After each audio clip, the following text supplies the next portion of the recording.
All right, so let's go ahead and talk about two-factor authentication. I've been doing some research on this. I'm trying to figure out like all the reasons that two-factor authentication does not exist in Genshin Impact. I'm trying to figure it out, and one of the reasons, of course, I want to look into it is because as a content creator, I of course am getting hacked every so often. People try to access my account information. They request the password resets, all that stuff. But let's go ahead and talk about it a little bit and give you guys some insight of what potentially could be the reasons they don't have it right now, and potentially what the reasons are going forward that they might add it or might not add it.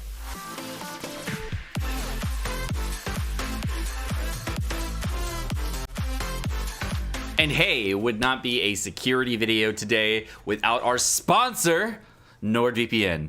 We of course have a special Christmas deal that's going to be available. Every purchase that you make with a 2-year plan is going to give you an additional 4 months for free. Make sure to use code Sekapoko Genshin at checkout to get yourself 68% off and 4 months free. So if you're looking to protect your data and make sure that your boss can't look at your browser history while you're playing Genshin Impact, you know what I'm saying? And hey, you don't even have to play that long because you're just making sure that your resin doesn't overcap because you didn't have time to get later, because I know how busy you guys are. You can utilize viewing platforms on location-based services so that you can watch things that are not available in your country, 24/7 customer support, and they have no data logging, which I heard was an issue. Especially right now when we have to do 2FA and stuff like that, I think that would be a good thing. They also make it so that you don't have to watch those pesky YouTube ads with ad blockers. Or, make sure you get your 68% off for NordVPN and use this code at checkout. Thank you again, NordVPN, for sponsoring this video.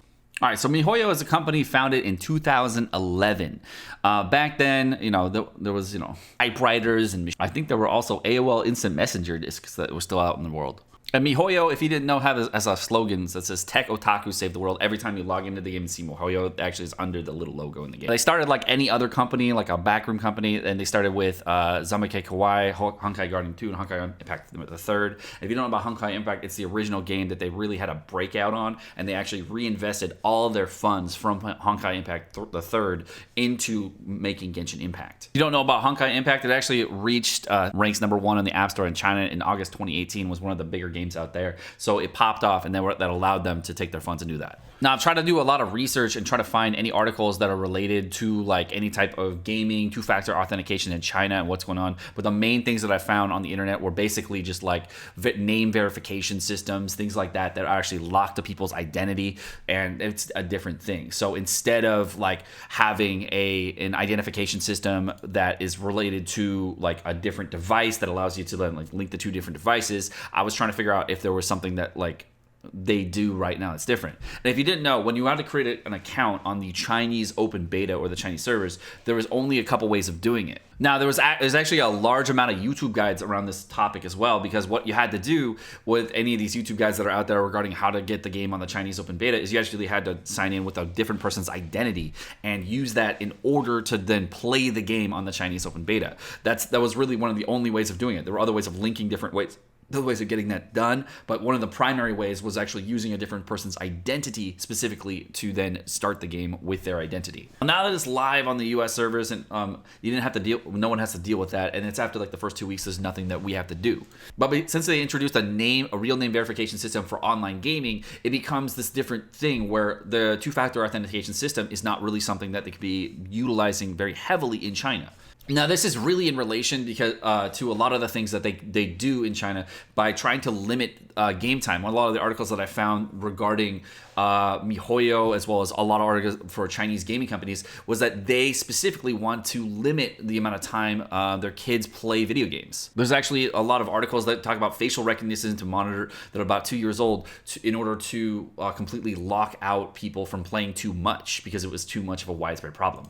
But most of the more recent articles are going over the identity verification systems that are being used in order to log into games for Chinese gaming. So one of the reasons that the two-factor authentication system might not be as a thought of idea in the Chinese market is because they actually have this real identification system.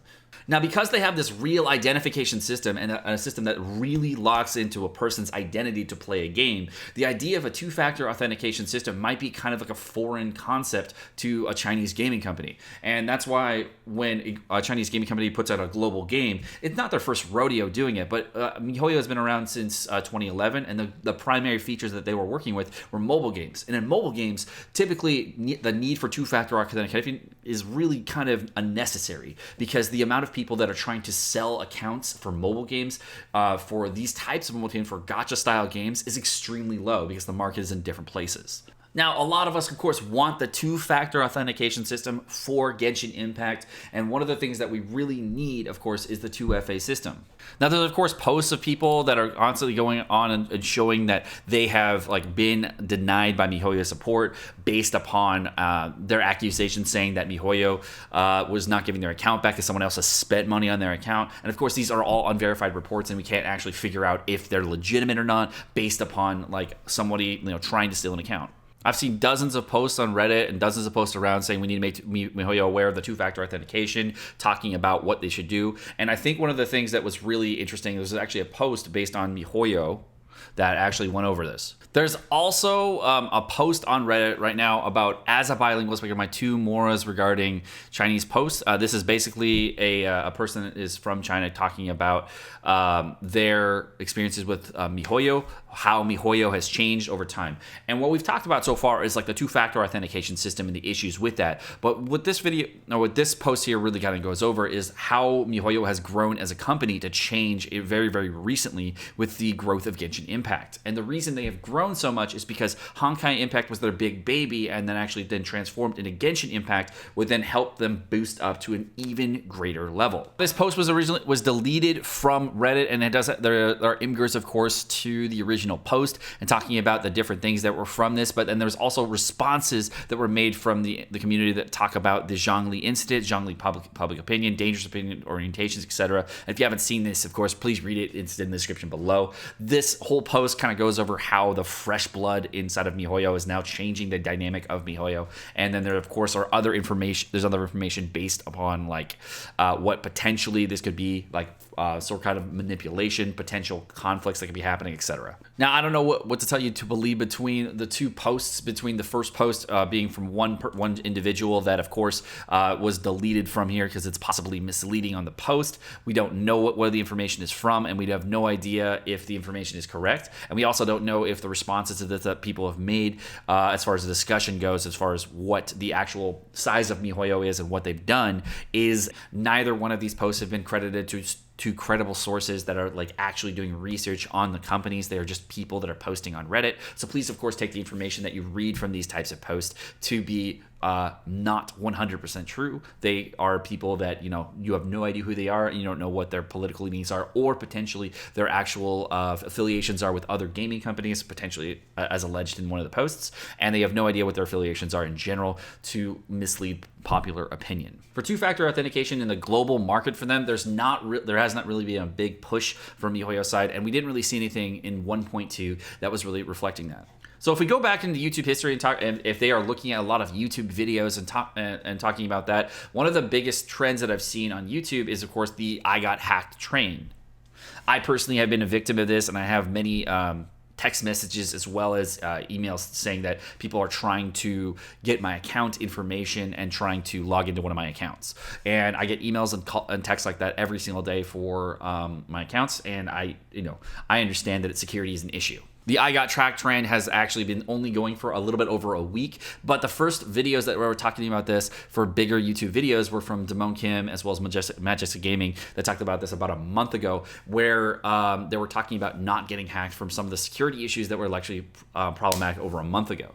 So for starting up a two-factor authentication system, we've basically given them the total of, I want to say, a week for the actual solution that was given to the problem. So if you're wondering when a two-factor authentication system would be implemented, implemented, it would probably take at least until 1.3, potentially even 1.4, or even further than that, for them to implement a new two-factor authentication system, because of the core ways they are trying to build their company around and what they have actually done for the Chinese side of things for their authentication purposes. Two-factor authentication may not have even registered as part of their overall game plan, and you know what? It's not really an excuse at this point in day and age for a game of this capacity. So I really think they should be adding this sometime sooner rather than later, and they should definitely put it higher on their priority list so people can feel comfortable playing their accounts on Genshin Impact and actually want to put more resources into the game so that they can continue to have a good experience. All right, guys, my name is Sekapoko. Thank you so much for watching. Hope you guys enjoyed this video. Again, thank you NordVPN for sponsoring this video. You guys have a great rest of your day. Peace.